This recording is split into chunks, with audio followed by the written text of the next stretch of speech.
Hi guys and welcome to a new video. My name is SJ Hart. Thanks for watching. So it's the 7th of December and that means we're gonna continue reading our Christmas book. Let's start. On most weekdays, Heather stops by on her way home from school. Sometimes she hangs out at the counter and helps me out when parents show up with young children. While I ring up the mum or dad, she distracts the kids. Last night, I asked Devon what he wanted for Christmas, Heather says from the drink station. She's carefully putting mini marshmallows one by one into her chocolate. What did he say? Hold on, I'm counting. After she places her 18th marshmallow, she takes a sip. He shrugged. That's what was the extent of the conversation. So I figured it's probably for the best. What if he wanted something expensive? Then if he asked me, I'd have to say something expensive. And that's a problem because I can't have us buying nice things for each other right before I break up with him. So you can both make something, I say. Something small and inexpensive. Homemade and thoughtful? That's worse. She walks to a flock tree and gently touches the fake snow. How do you break up with someone who just carved you a wooden figurine or something? This is getting way too complicated, I say. From beneath the counter I pull out a cardboard box full of bagged mistletoe and set it on the stool. Maybe you should do it now. He's going to get hurt either way. No, I'm definitely keeping him through the holidays. Taking another sip, she approaches the opposite side of the counter. But it's time to get serious about picking someone for you. The parade is coming up and I want you to double with us. I reach across the counter to restock the mistletoe display. I'm thinking this whole idea of a holiday romance isn't going to work. I will admit I did consider it when I saw Caleb, but first impressions are clearly not my strength. Heather looks me straight in the eyes and nods towards the parking lot. Remember that, okay? Because here he comes. I can feel my eyes go wide. She takes a step back and motions for me to come join her. I walk around the counter and she points to an old purple pickup truck. The cab is empty. If that is his truck, what is he doing here? He already bought a tree. Below the tailgate is a bumper sticker for school I've never heard of. Where's Sagebrush Junior High? I ask. Heather shrugs and a curl falls loose from where she had it tucked behind her ear. This city has 6 elementary schools. Each winter I went to the same one as Heather. Those feed into the one middle school, which I also went to, and then one high school. That's when I started doing my assignments online. Heather looks into the trees. Oh, there he is. God, he's cute. I know, I whisper. I avoid where she's looking and instead watch the toe of my shoe dig into the dirt. She touches my elbow and whispers, Here he comes. Before I can say anything, she makes a beeline to her far side of the big top. From the corner of my eye, I see someone emerge from between 2 of our trees. Caleb walks straight towards me, shining his dimpled smile. Is your name Sierra? All I can do is nod. So you're the one who the workers are all talking about? Excuse me? He laughs once. I didn't know if there was maybe some other girl working today. Just me, I say. My parents own this place and I run it. Now it makes sense why they're afraid to talk to you, he says. When I don't respond, he continues. I was here the other day. He asked if I needed help. I don't know what I should say. He shifts his weight between his feet. When I still don't say anything, he shifts his weight again, which always makes me laugh. At least I'm not the only one who's nervous. Behind him I see the 2 of the baseball players sweeping up needles between the trees. Caleb sits beside me and watches them sweep. I hold still, forcing myself not to move away. Does your dad really make them clean outhouses if they talk to you? Even if he thinks they want to talk to me. Then your outhouses must be extremely clean, he says, which is the weirdest pickup line I've ever heard, if that's what that was. Can I help you with something? I ask. I know you already have a tree. So you do remember me. He seems a little too pleased by this. I do the inventory, I say, flipping the memory of him into pure business, and I'm good at my job. I see, he nods slowly. What kind of tree did I get? A noble fir. I have no idea if that's true. Now he seems impressed. I walk around the counter, putting the cash register and mistletoe between us. Anything else I can help you with? He hands me a tag from a tree. This one's bigger than the last, so a couple of the guys are putting it in my truck right now. I find myself staring into the eyes for too long, so I wrench my gaze to the nearest displays. Do you need a wreath to go with it? They're fresh. Or an ornament? Part of me wants to just sell him the tree so he can leave and this awkwardness will end, but part of me also wants him to stay. He doesn't say anything for several seconds, which forces me to look at him again, and he's scanning everything inside the big top. Maybe he does need something else, or maybe he's looking for an excuse to stay longer. Then, when he sees the drinks, his smile gets brighter. I'll definitely take a hot chocolate. At the drink station he lifts a paper cup from the top of the upside-down cup tower. Beyond him I see Heather peek out from behind a flock tree, zipping on her own hot chocolate. When she sees me watching, she shakes her head and mouths, "Bad idea," before slowly sliding herself back behind the branches. My heart skips a beat when he unwraps a candy cane to stir the chocolate powder in his hot water. When he lets go of the candy cane, it continues spinning in the swirling drink. "That's how I make mine," I say. "Why wouldn't you?" "It's like a cheap peppermint mocha," I tell him. He tilts his head and looks at his drink with new eyes. "You could call it that, but that sounds kind of insulting." He passes the drinks to his other hand and then reaches across the counter to shake. "Nice to officially meet you, Sarah." I look at his hand, then at him, and hesitate for a split second. In that moment, I see his shoulders deflate a bit. I know better than to be judgmental over a rumour even Heather wasn't sure of. I shake his hand. "You're Caleb, right?" His smile falters. "So someone told you about me?"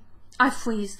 Even if he isn't the guy I'll have a holiday romance with, he doesn't deserve to be second-guessed by someone who only recently learned his name. "I must have overheard your name from someone who helped you," I say. He smiles, but his dimple doesn't appear. "So how much do I owe you?" I ring him up. He pulls up the wallet, which is stuffed thick with bills. He hands me 2 20s and a whole lot of ones. "I didn't get to cash out my tips from last night," he says, a slight blush rising.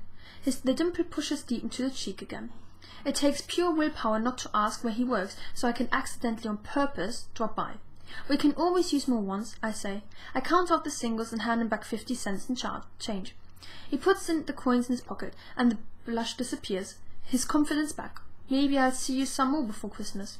"You know where to find me," I say. I'm not sure if that came across as an invitation, or maybe that is exactly how I meant it. Do I want to see him again? It's not my business to figure out his story, but I can't stop picturing the way his shoulders dropped when I didn't shake his hand right away. He heads out of the big top, slipping the wallet into his back pocket. Giving him a moment, I then creep out from behind the counter to watch him leave. As he walks up to his truck, he hands a few dollars to one of the guys. Heather steps beside me and she watches as Caleb and one of the workers shut the tailgate together.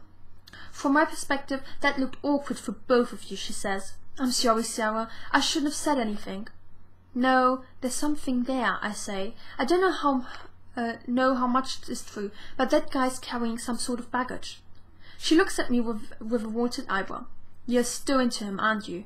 You're actually thinking about getting involved." I laugh and return to my station behind the counter. "He's cute, that's all. It's not enough for me to get involved." "Well, that's very wise," Heather says, "but he is the only guy I've seen you this awkward around since I've known you." "He was awkward too." He had his moment," she says, "but you won that contest." After a phone call where I described my week in French to Monsieur Capot, Mum lets me leave work early. Heather holds a movie marathon every year, starring her latest celebrity crush and a bottomless bowl of popcorn. Dad offers me his truck, but I decide to walk. Back home, I would have grabbed his keys in a second to avoid the cold. Here, even in late November, it's relatively nice out. The walk takes me past the only other family-owned tree lot in town. The assortment of trees in the red and white sales tent take up 3 rows of supermarket parking lot. I always stop by a couple of times during the season to say hi. Like my parents, the hoppers rarely leave their spot once the selling begins. With his arms buried into the top half of a tree, Mr. Hopper leads a customer into the parking lot. I walk towards them, squeezing between parked cars to say hello for the first time this year. The guy carrying the trunk of the tree drops his end onto the lower tailgate of a purple truck. "Caleb?" Mr. Hopper pushes the tree the rest of the way in. He turns in my direction and I don't spin away fast enough. "Sarah?" I'll exhale deeply and then turn back around. Wearing a checkered orange and black jacket and matching ear-flapped hat, Mr. Hopper walks over and embraces me in a warm hug. I use that squeeze to look over at Caleb. He leans his back against the truck and his eyes smile at me. Mr. Hopper and I catch up quickly, and I agree to stop by some more before Christmas. When he heads back to his lot, Caleb is still looking at me, sipping from a paper cup with a lid. "Tell me what your addiction is," I say. "Is it the Christmas trees or the hot drinks?" His dimple digs in deep, and I walk closer. His hair sticks up in front, like all this tree lifting doesn't allow him enough time to brush it.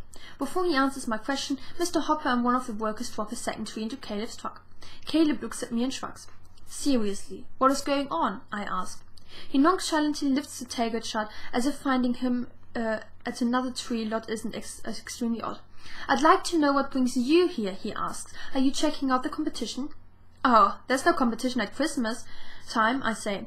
But since you do appear to be an expert, who's got the best lot? He takes a sip of his drink, and I watch his Adam's apple bob as he swallows it down. Your family has them bet, he says. These guys were all out of candy canes. I feign disgust. How dare they? I know, he says. Maybe I should stick with you guys. He takes another sip, followed by silence. Is he implying there will be even more tweets? That means more opportunities to run into him, and I don't know how I should feel about that.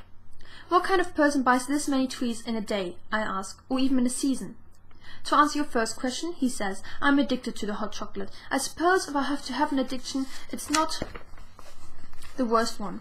To your second question, when you own a truck, you end up with plenty of ways to fill it. For example, I hope 3 people my mum works with move over the summer. I see. So you're that guy, I say. I walk up to one of his trees and pull gently on the needles. You're the one who everyone can count on for help. He rests his arm on the wall of his truck bed. Does that surprise you? He's testing me because he knows I've heard something about him, and he's right to test me because I'm not sure how to answer. Should it surprise me?